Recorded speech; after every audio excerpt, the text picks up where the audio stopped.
తాకట్లో ఉన్న బంగారాన్ని విడిపించి ఆ రోజున మార్కెట్ ధర కట్టి మిగిలిన డబ్బును మీకు అందిస్తుంది కొమ్మూరి గోల్డ్.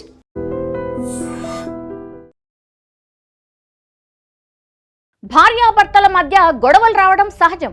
కానీ ఆ గొడవ ఒకరి ప్రాణం తీసేంతగా, మరొకరిని జీవితాంతం జైలు పాలు చేసేంతగా మారుతుందా? ప్రేమించి పెళ్లి చేసుకున్నారు, 100 ఏళ్లు కలిసి ఉండాలని ప్రమాణం కూడా చేశారు. కానీ ఏడాది తిరగకుండానే ఆ సంసారంలో రక్తపాతం జరిగింది. అసలు గొడవ దేనికో తెలుసా? కేవలం టీవీ సౌండ్ తగ్గించు అన్నందుకు.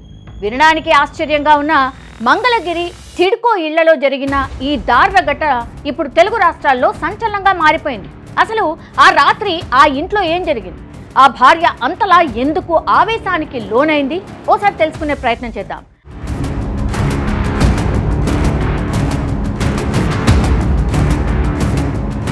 గుంటూరు జిల్లా మంగళగిరి సిడ్కో ఇళ్ల సముదాయంలో అహ్మద్, క్రాంతి అనే దంపతులు నివసిస్తున్నారు. ఏడాది క్రితమే వీరు ప్రేమ వివాహం చేసుకున్నారు.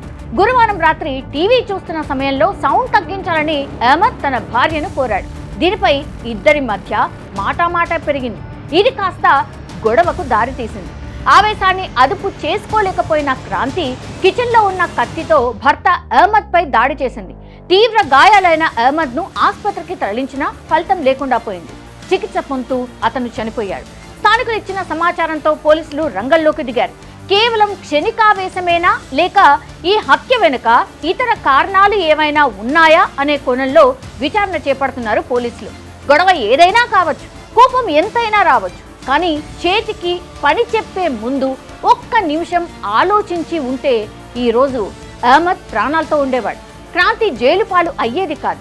క్షణికావేశం ఒకరి ప్రాణాన్ని బలి తీసుకుంటే మరొకరి జీవితాన్ని చీకటిమయం చేసేసింది. ఒకప్పుడు భార్యాభర్తల మధ్య గొడవ వస్తే 4 గోడల మధ్య సర్దుకుపోయేది. కానీ ఈ రోజు ఆ 4 గోడల మధ్య రక్తం ఏరులై పారుతోంది. కేవలం టీవీ సౌండ్ తగ్గించు అన్న చిన్న మాట ఒకరి ప్రాణం తీసి మరొకరిని హంతకురాల్ని చేస్తుందని ఎవరైనా ఊహిస్తారా? ప్రేమించి పెళ్లి చేసుకున్నారు, ఎన్నో కలలు కూడా కన్నారు. కానీ ఆవేశం ముందు ఆ ప్రేమ ఓడిపోయింది. క్షణికావేశంలో కత్తి పట్టిన ఆ చేతులు రేపు జైలు ఊచలు లెక్క పెడుతున్నప్పుడు పోయిన ప్రాణం తిరిగి వస్తుందా? మనం ఎంత టెక్నాలజీలో ఎదిగినా మనుషుల మధ్య ఓర్పు మాత్రం తగ్గిపోతోంది. ఒక్క క్షణం ఆవేశం 2 నిండు జీవితాలను రోడ్న పడేశాయి.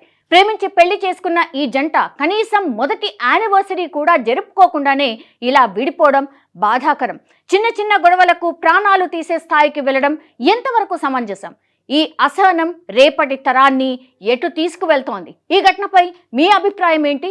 కామెంట్ రూపంలో తెలియజేయాల్సిందిగా రిక్వెస్ట్.